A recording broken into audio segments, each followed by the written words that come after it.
What's up, guys? Steve back with another episode of Full Circle Weekly. Cool intro. Sharpie on the hand. All right, so yeah, I just want to do a quick little office tour real quick. These are our shirts. We're out of mediums. Back there, we just keep a bunch of other random stuff. This is my desk where I keep all my papers. This is my desk that it's also a standing desk. I have two monitors. My laptop's closed.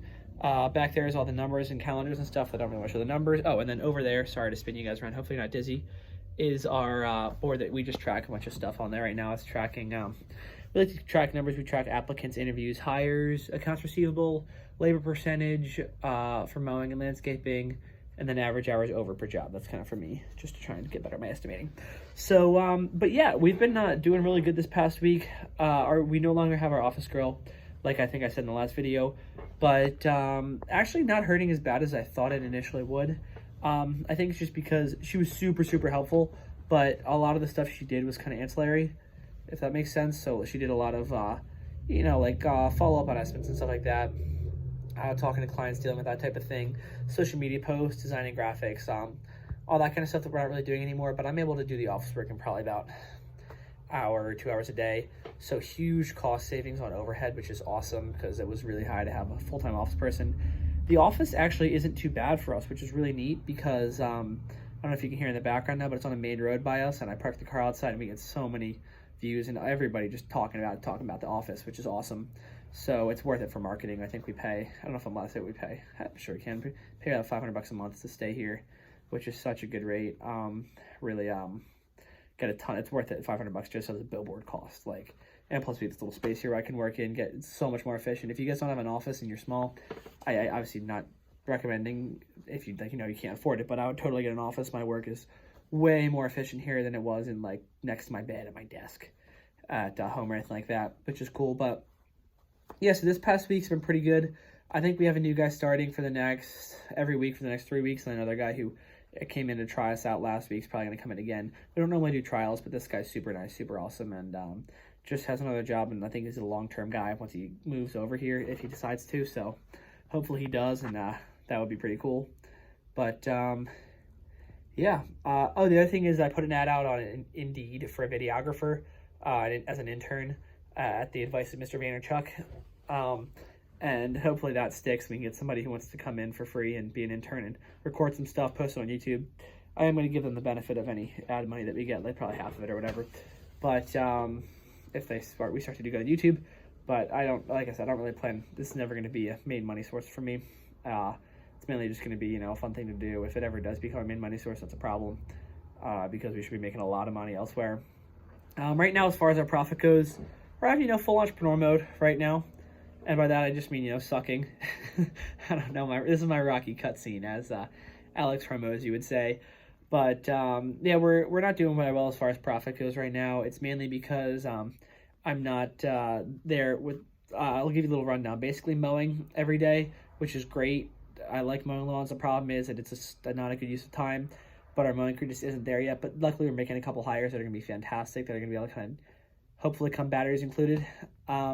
Learned that one from Alex Hormozy as well. Hopefully come batteries included, and they can just go out and crush the lawn care routes and make sure everything's perfect, which is what matters to me. A lot more than making any profit on those routes, as long as we break even or a little profitable.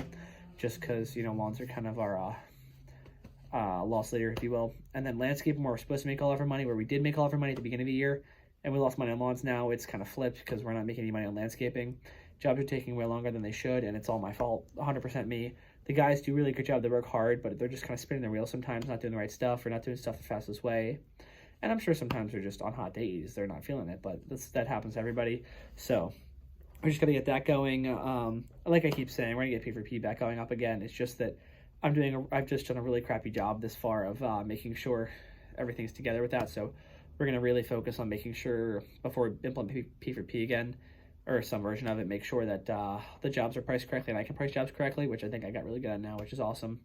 The other thing we're doing is focusing a lot on culture and trying to make sure our culture is top notch, which is, important to me. Been reading, I've read all these, like The Toyota Way and That'll Never Work, I think, by Mark Rand. All those books that are just really great ones, and kind of focusing on some of the stuff that these bigger companies have done that have great cultures, like you got Spotify, I think Grubhub or something's on there.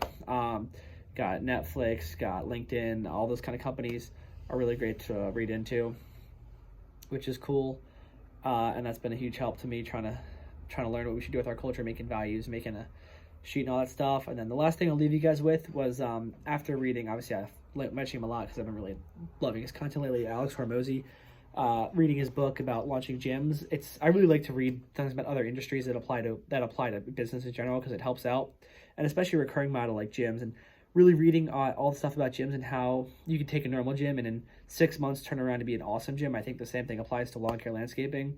So after reading his book, I really decided to take a lot of the principles and apply it here. And just what I've been doing lately is calling all of our clients up and saying, what can we do better? Obviously, I'm like, hey, we're going to increase prices soon probably, so just because the stuff's going up, but I also want to know what we can do better in case, so we're doing perfect if we do increase the price.